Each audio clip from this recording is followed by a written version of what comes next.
Rome, a modern city with an ancient history. One legendary symbol of the city's turbulent and glorious past, the Coloseum. According to legend, the gladiators would be very lucky to escape from here alive, their fortunes determined by a turn of the thumb. According to legend, ferocious animals were brought here from across the Roman Empire to devour Christian martyrs, and then meet a bloody end themselves. But one legend in particular persists, that from time to time, this massive stadium was flooded in order that famous sea battles could be reenacted, battles in which hundreds died. Could these legends possibly be true?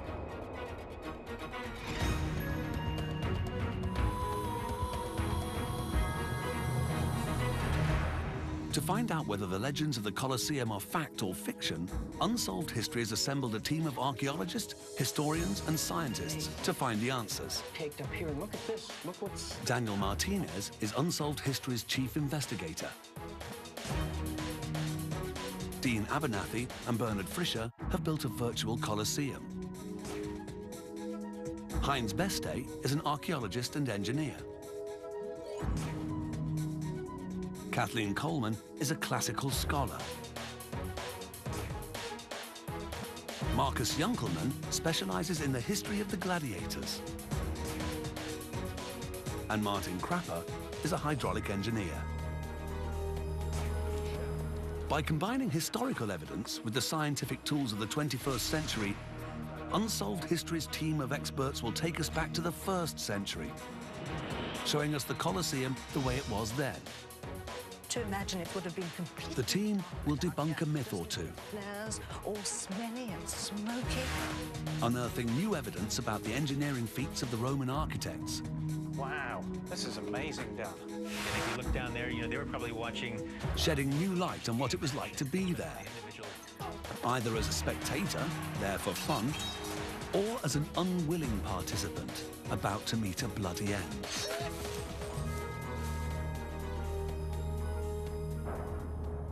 Through the centuries, it was ravaged by earthquakes, fire, looting, and neglect. But the ruins of the Roman Colosseum still managed to amaze more than 3 million visitors every year. Back in AD 80, when this architectural wonder was first opened, it must have been even more amazing. When this amphitheater was full, with 45, 50,000 people, the noise and the atmosphere and the hype must have been considerable. There's so much excitement that people get sucked into it. This was the greatest entertainment complex the world had ever seen. It really is an expression of the power and the wealth that Rome had achieved by 80 AD. 2,000 years ago, Rome lay at the center of a vast and thriving empire. But in the 1st century AD, the city was experiencing troubled times. In AD 64, a ferocious fire gutted the center of the city. Amid accusations and recriminations about the cause of the fire, the young Emperor Nero claimed the charred city center as his own and built himself a sumptuous palace covered in gold. It was not a popular move. After years of further misrule, the Roman Senate decreed that Nero should be flogged to death. Sparing himself that humiliation, he took his own life in AD 68. Vespasian took over as emperor and decided that he needed a grand gesture to impress the people of Rome. And so he commissioned the world's greatest amphitheater on the site of Nero's palace. What they were saying was, we are giving the center of Rome back to the people. And they made this huge entertainment building, this amphitheater, because at that point, Rome had no amphitheater. It took more than 20,000 workers almost 10 years to realize Vespasian's dream. The result, known at the time as the Amphitheatrum Caesarium, was simply staggering, and it became one of the most celebrated architectural wonders of Roman antiquity. Almost 200 meters long and 50 meters high, it could seat an audience of 50,000 people, room for 1 out of every 20 people in Rome at the time. Probably for the first time in history, crowd flow became an issue in public architecture.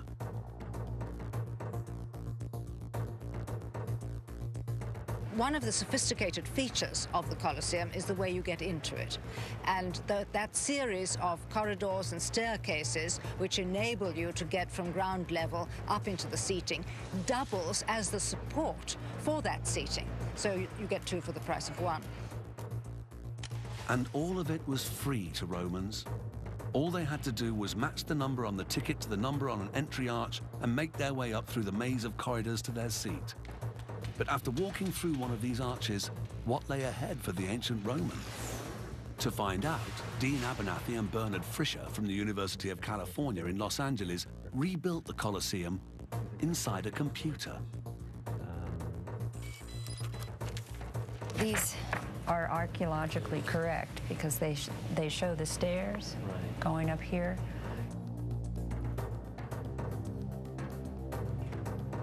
Reconstructing the Colosseum is no easy task. Its size still overwhelms even the fastest computers. Probably the biggest challenge for making this a complete building was trying to come up with a way of decomposing it into smaller elements that we could actually build on a computer. Otherwise, if you're trying to manipulate the entire building, it tends to overwhelm the machine. It took a year of detailed programming to recreate this wonder of the ancient world. It's time to have a look around. So show me what you've done, Dean. Okay, well, let's enter through one of these lower doors here.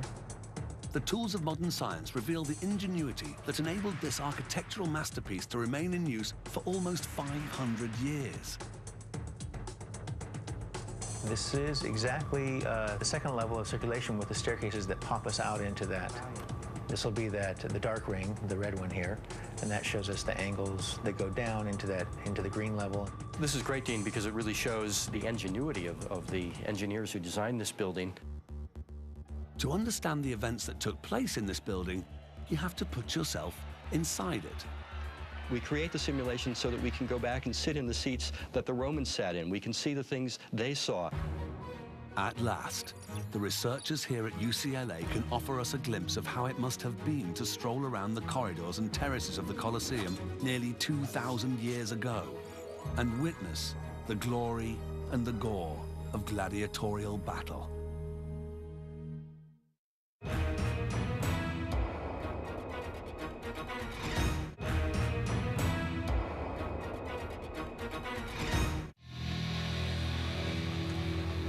After 2 millennia, the Colosseum is still Rome's crown jewel. In its heyday, it stood at the heart of an empire that seemed obsessed with death. What was it like to watch the brutality played out on the arena floor?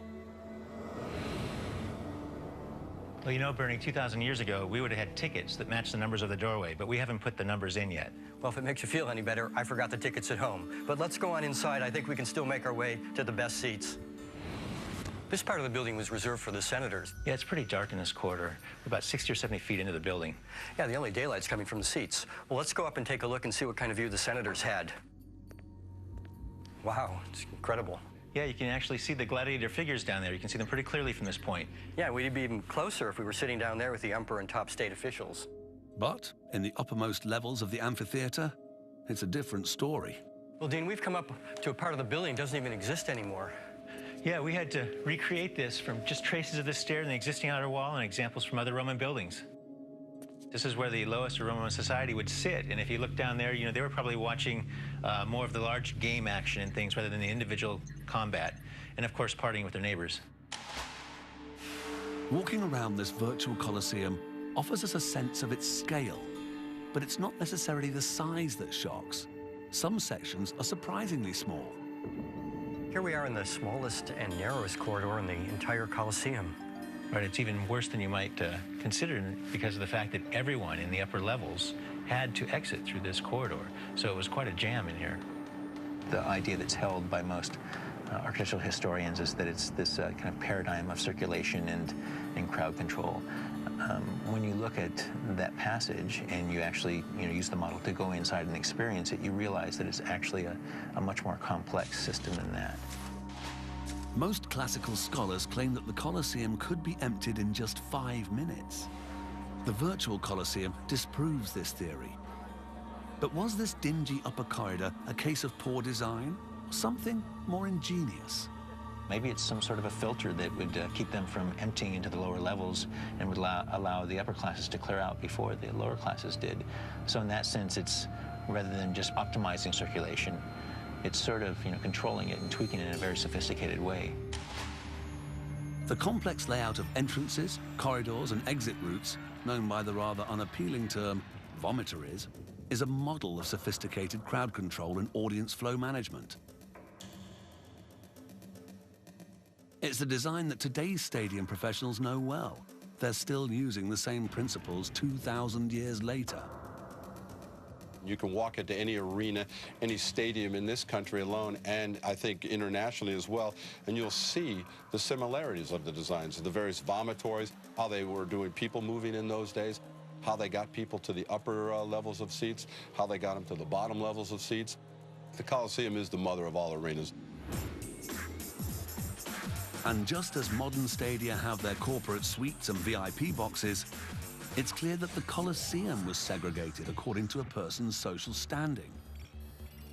The whole of Roman society was present in the Colosseum, all properly arranged according to their status in the society. So at the bottom on the south axis, right up against the arena, you had the emperor. That was a prime viewing position. And around him would have been the Senate, because they were the most important order in society. Behind them, the equestrian order, who were also one of the upper classes. Next came the freemen, and above them, in the uppermost tiers, the ones with the worst view, the women and slaves.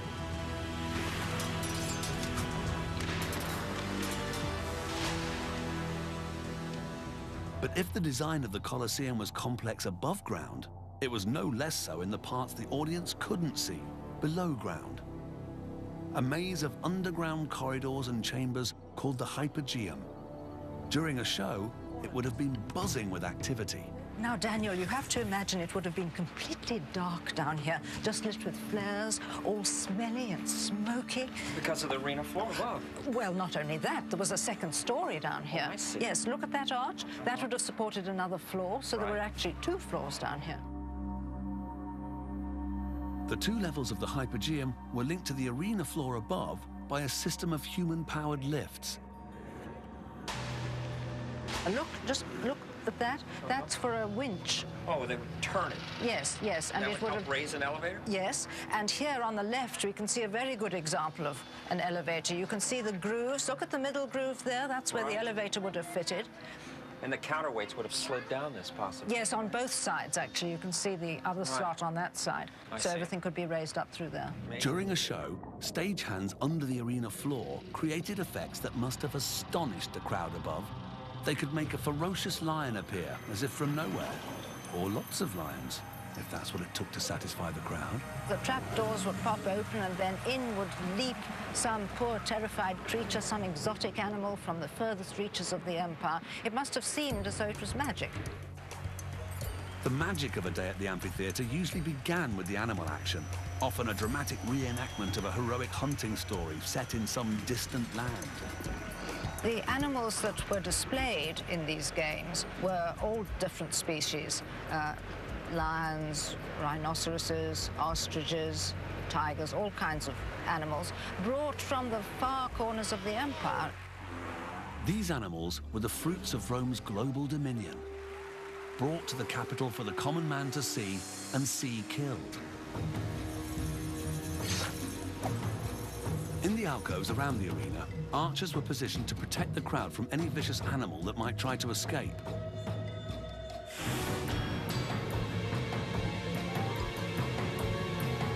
At midday, most of the wealthier Colosseum goers would leave for lunch, but most of the crowd stayed for the halftime show, the executions.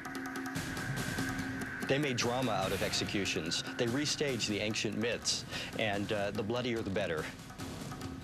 The legend that Christians were either thrown to the lions or were martyred in the Colosseum probably stems from this lunchtime diversion of an execution or two. But also, it's probably not true. It seems the myth was encouraged by the Catholic Church in the 17th century, who found it convenient to claim that Christians had been martyred there in antiquity. There's actually no evidence that this ever occurred, but the ruins were fortuitously saved nonetheless, which is why the Coliseum still stands to this day. Back at the amphitheater, after a suitably satisfying lunch, it was time for the top of the bill action, the gladiators.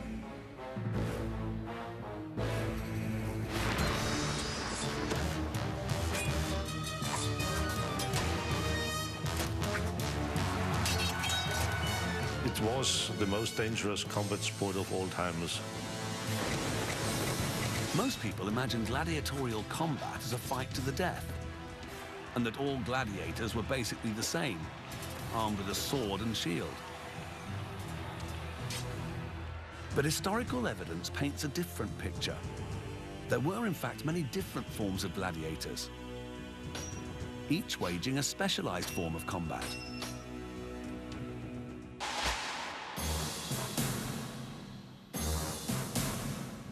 The most common form of combatant was the murmillo. Based on a Roman legionnaire, he was heavily armored with a long, curved rectangular shield, the scutum, a short sword, padded protection on his right arm, and a short leg protector, or greave, on his left leg. The secutor was a variant on the murmillo, differing only in his helmet, which was less ornate, and the eye holes, which were much smaller. The hoplomachus, based on a Greek soldier, bore a small round shield, a long lance, and 2 high greaves. The thraex had a medium-sized squared shield, greaves to the knees, and a curved sword. The strangest fighter of all was the retiarius, with no protection aside from a shoulder shield. His weapons were simply a net, a trident, and a short dagger. What were these fights like? It suggested that a single painting is responsible for molding our perception of gladiatorial combat.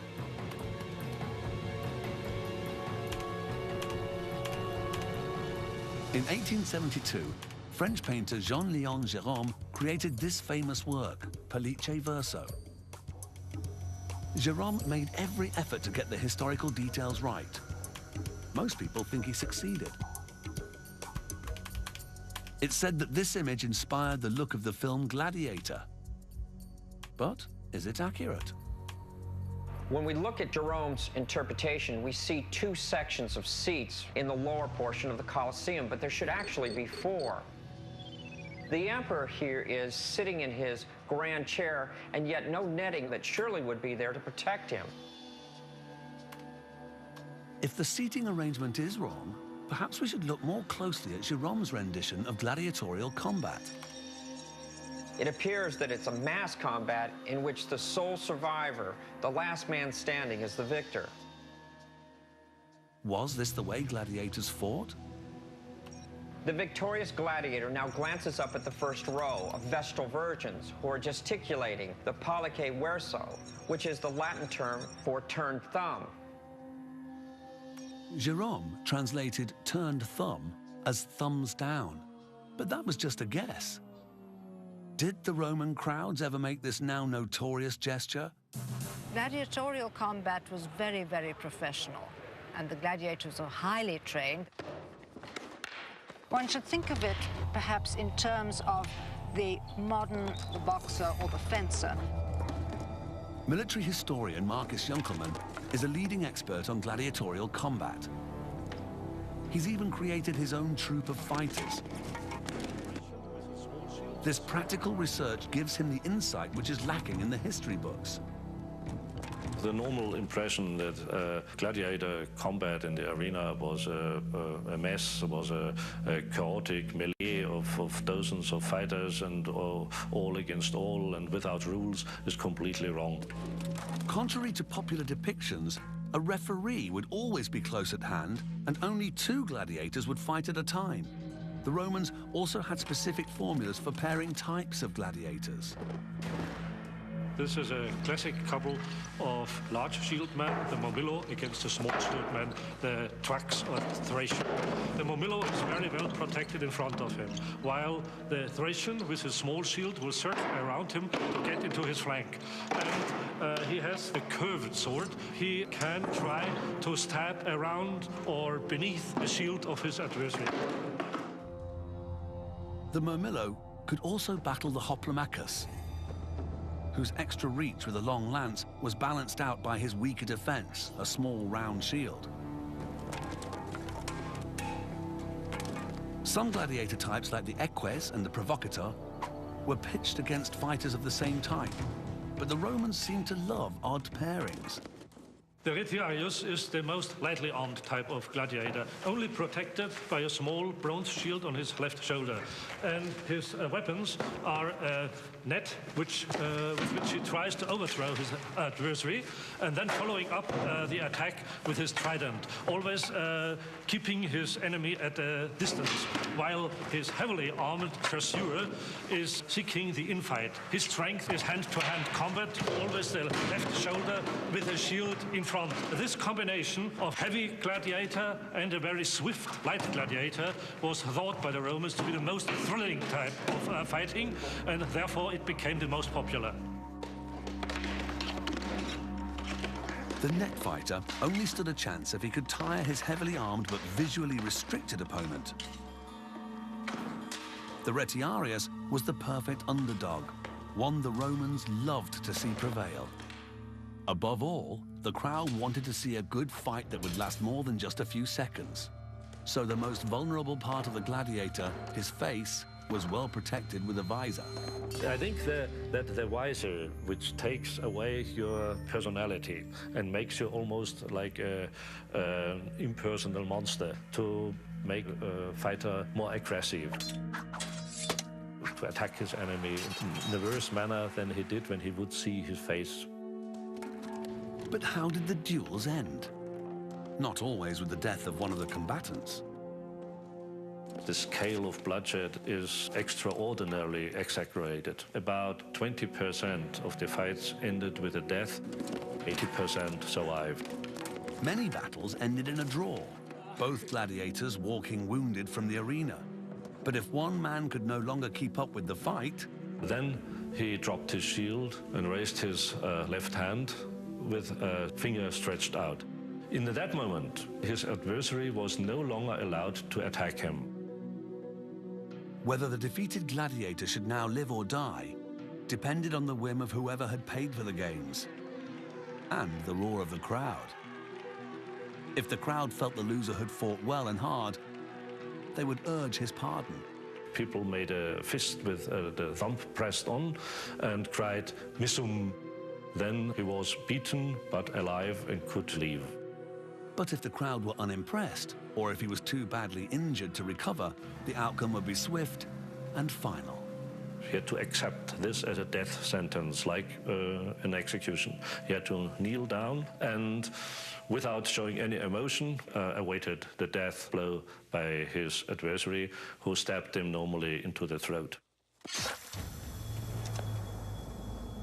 And what of the famous thumbs down death sentence? The historical evidence suggests an alternative gesture, not thumbs down, but the thumb pointed to the throat, mimicking the final deadly blow of the victor's sword. So, Christians probably weren't martyred here. Gladiators didn't always die. The thumbs down gesture is a myth. Indeed, the place wasn't even called the Coloseum. So what of that other legend? The one that suggests that full-scale sea battles were staged inside the amphitheater. Is this another tall tale from antiquity?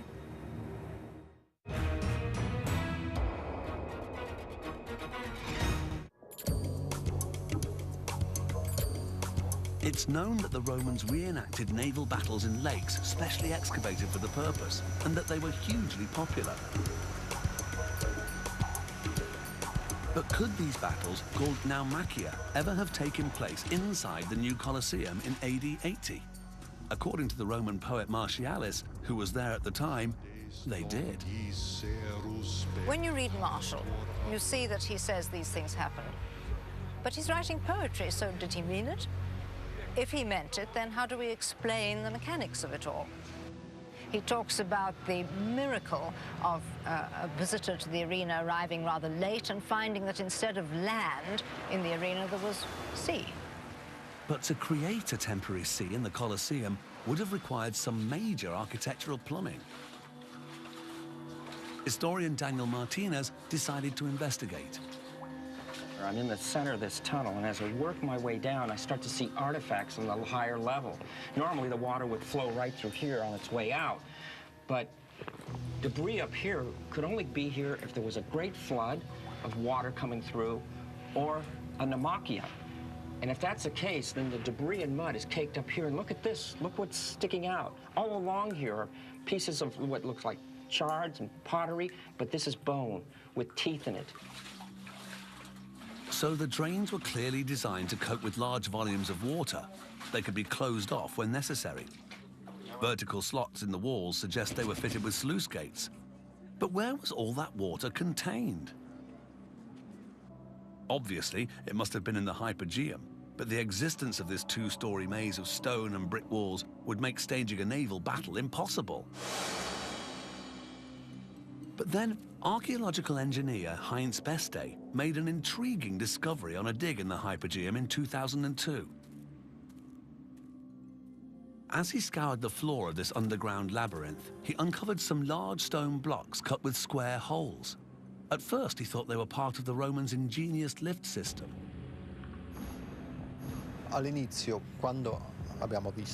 When we first saw these square holes, we thought they were for the elevators or the winches, just like the circular holes.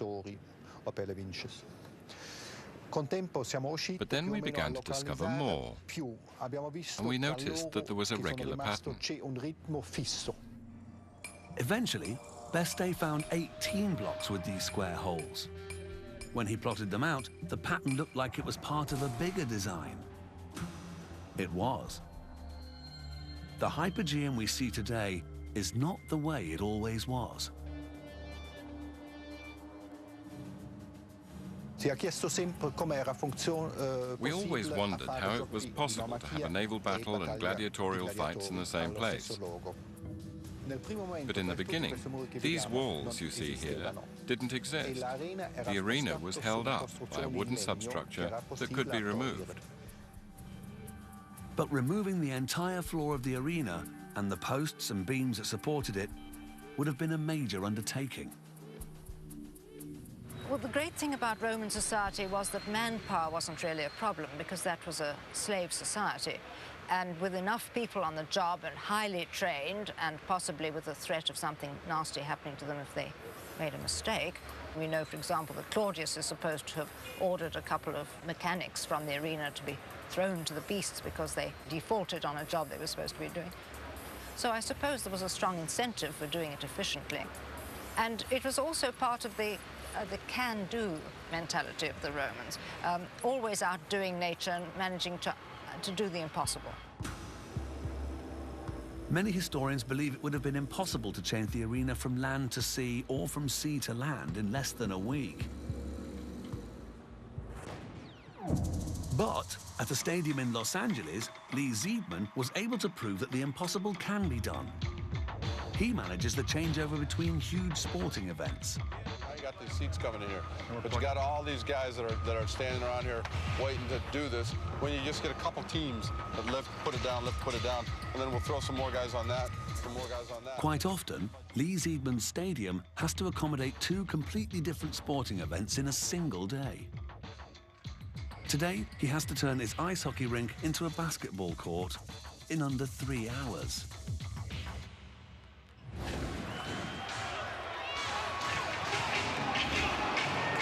So we're just about ready for the game to end. There's about a minute to go in the game, and the guys are going to get ready. The first thing that's going to go out there is a Zamboni. That's going to have to clean the ice. Once that's done, about 40 guys are going to run out there like bats out of heck.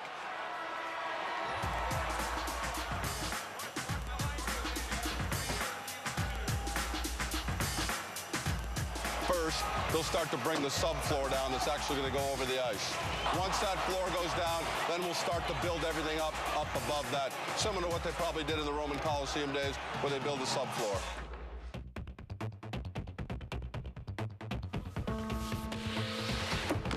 This is the chalk line that'll actually indicate where the edge of the basketball floor goes. Each pallet is lettered, so you work in sequence. This type of floor, you could build it from the insides out. So you lay the center one down, then you can build on the outside, and then you can build on the inside of that. That's the key to get it done quick on a floor like this. Generally, you can put this floor together in about 45 minutes with about 14 guys working simultaneously on each end of it.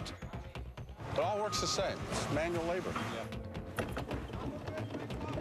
As you can see, you've got to slide the floor into place after it's been dropped, line up the holes, drop the pin in there, get back there, and then push the thing back into place, line up your other pin and drop that in there. A crew of 40 highly trained men has just completed a giant jigsaw puzzle with more than 1,000 pieces in just over 2 hours. How long did it take them? 2 hours, 23 minutes. 2:23. So I should have given them the sweet and the food and everything, huh? No, you have to give them the sweet and the food. You're outnumbered right now. Oh, okay. 2:23. Great job, guys. You guys did a great job out there today. Now, you know what? If you didn't do a good job back then, they would have thrown you to the lions. Here, we're not even going to do that, are we? We work for the lion. Yeah, right. So, could the Coliseum's 5-meter-high subfloor be assembled in less than a day? To Seidman, the job looks familiar. What you would probably have is various beams, and they would all notch together, similar to what a basketball floor does nowadays. It's not one continuous piece. It's tongue and groove. There had to be some kind of metallic coupling that they would have engineered and put this together. Even the work schedule looks feasible. In modern day, I could tell you right now that to convert something in Staples Center, you could go anywhere from 2 to 6 hours.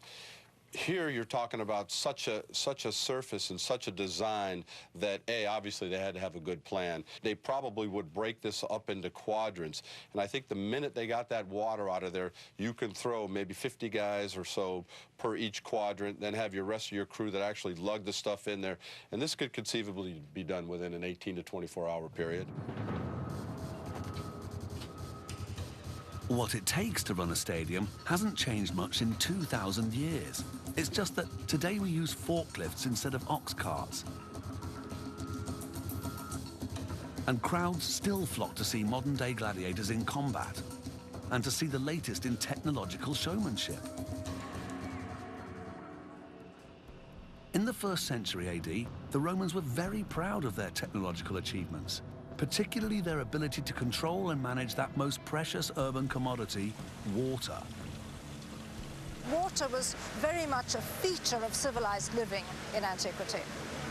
We know that the Romans sort of had fountains with various sculptural combinations as centerpieces around the city, which in a sense demonstrated their power over water.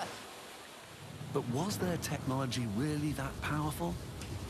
Contemporary writings imply that the Colosseum could stage a sea battle almost at the drop of a hat. But that would require channeling over 4.5 million litres of water into or out of the Hypogeum in just a few hours.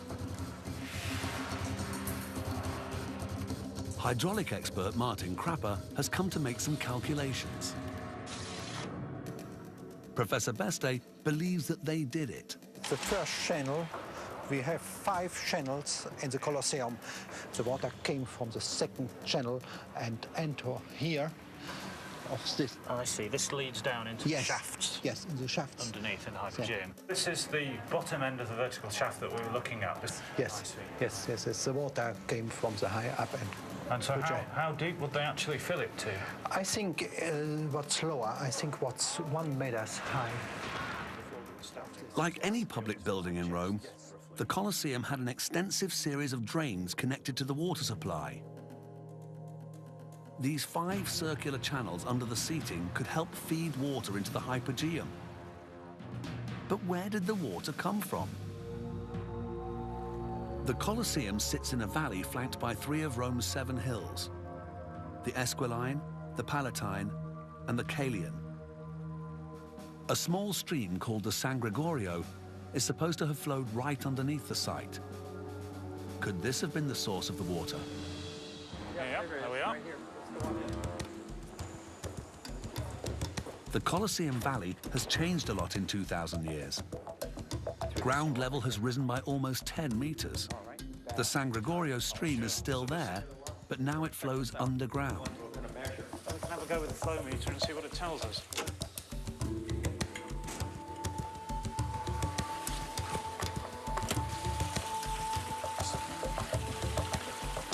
Giving us a sort of 0.03 meters a second. So that's pretty low flow speed. And it's not a very big channel either. It's about a foot wide and maybe 6 inches deep. So that's a pretty low flow. It would not have made a significant contribution to filling the Hypogeum, for instance. So if the local water supply was insufficient, the Colosseum must have been linked to ancient Rome's aqueducts.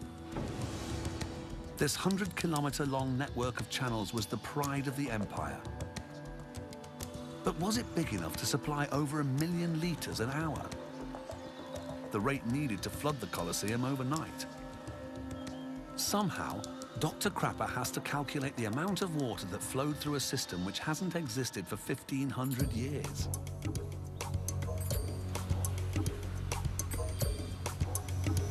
Fortunately, one of the channels is still flowing, but it can only be reached by a little-known access point.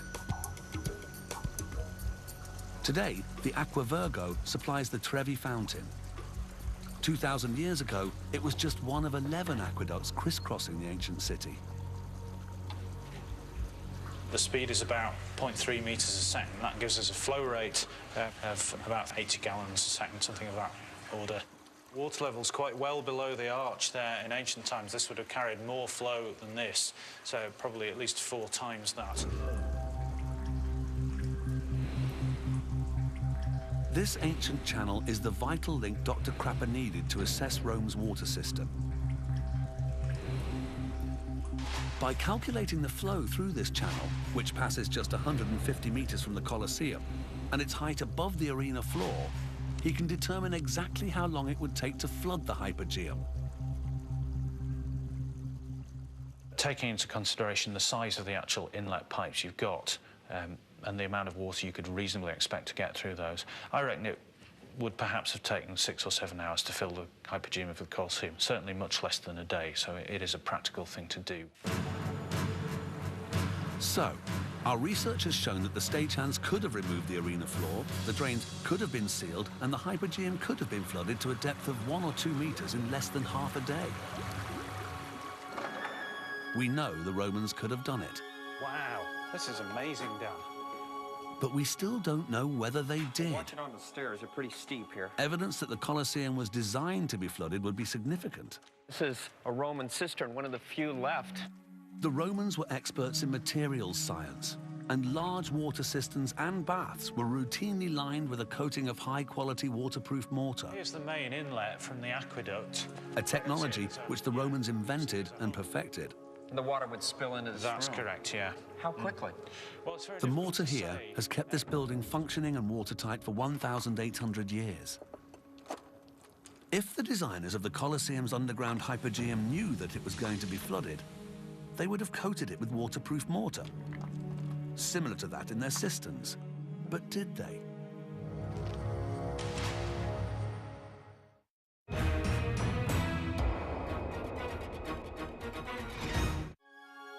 The Amphitheatrum Caesarium was one of the preeminent wonders of Roman antiquity. For nearly 5 centuries, the building survived as a functioning, crowd-pleasing game stadium. Until earthquakes, fires, and a shortage of cash finally closed the place down in AD 523. Today, we call it the Roman Coliseum. It's become a magnificent 2,000-year-old tourist magnet, and yet, behind the myths and legends, its walls and corridors still hold many secrets. From the underground waterways to the ghost-filled corridors of the Hypogeum, there is still a lot to learn about what really happened here. One of the most perplexing questions concerns the chemical composition of the walls in the basement. Well, here is a thin section of the Coloseum. It's very nicely done. Professors Rudy Wenck and Paolo Montero, experts on concrete, are looking for signs of a key Roman waterproofing ingredient, a volcanic sand called pozzolan. Oh, before you go, maybe you should check. If they find what they're looking for, then perhaps they can prove that great sea battles were staged here. The Romans did not use this pozzolanic material in every construction. They were very careful in using it. It was expensive. So they would only use this pozzolanic hydraulic cement if they have a need for that. But for the mortar to keep out the water, the volcanic sand had to react to create a gluey paste, filling all the microscopic pores. For the sample from the cistern, the formula was perfect. Really, this is fantastic concrete. We see no pores. It will be very hard to duplicate even with modern concrete. This is amazing achievement. But the Coliseum sample was not so clear-cut. I think we should go to the electron microscope. Definitely. Under an electron microscope, the picture became clearer. I'm zeroing in on that spot now, and we do a chemical analysis on about a 1 micron area. Let's see what it is. Okay, we've got a big calcium peak, got a small silicon peak. And finally, X-ray analysis searching for the chemical fingerprint of the volcanic glue. Here's the cistern sample.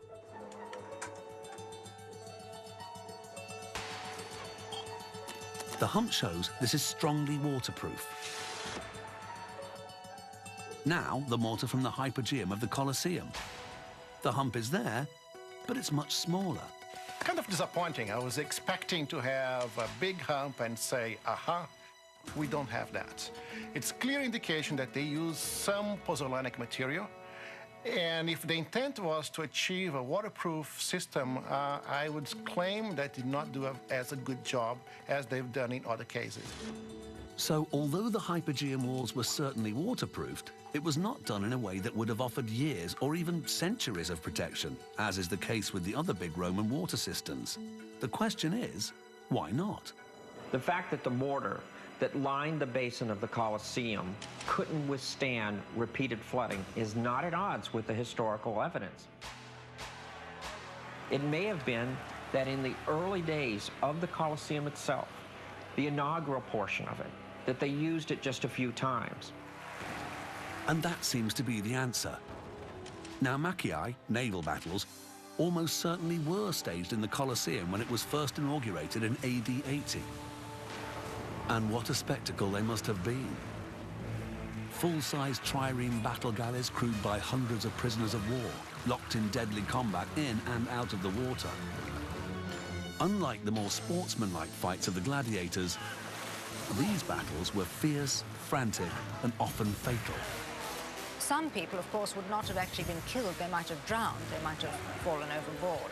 And even with a relatively shallow degree of flooding, if people couldn't swim, they might well, weighed down by armor or perhaps with a knock on the head, they might well drown. So I think the casualties were probably quite considerable. But I'm afraid that is something the arena was associated with. What the Romans did in the name of entertainment, the enormous productions and expense, was truly remarkable. But if you compare that to what we do today, there's great similarities. We spend enormous amount of money entertaining people through the production of television and film and sports. And we have our arenas. Perhaps people don't die there purposely, but they're there to entertain, to provide the spectacle. The team seems to have proved that the Romans did find a way of transferring 4.5 million litres of water in and out of the well of the hypogeum whenever they wanted to. So Martialis the poet probably was telling the truth. Sea battles were conducted here in the Amphitheatrum Caesarium, the Roman Coliseum. But eventually, the huge expense of staging them became prohibitive, and the hypogeum was filled with the walls and corridors we can see today. Nearly 2,000 years later, we are left with a maze of subterranean corridors and soaring terraces that still echo to the roar of the crowds, the clash of mortal combat, and the silence of a sudden death.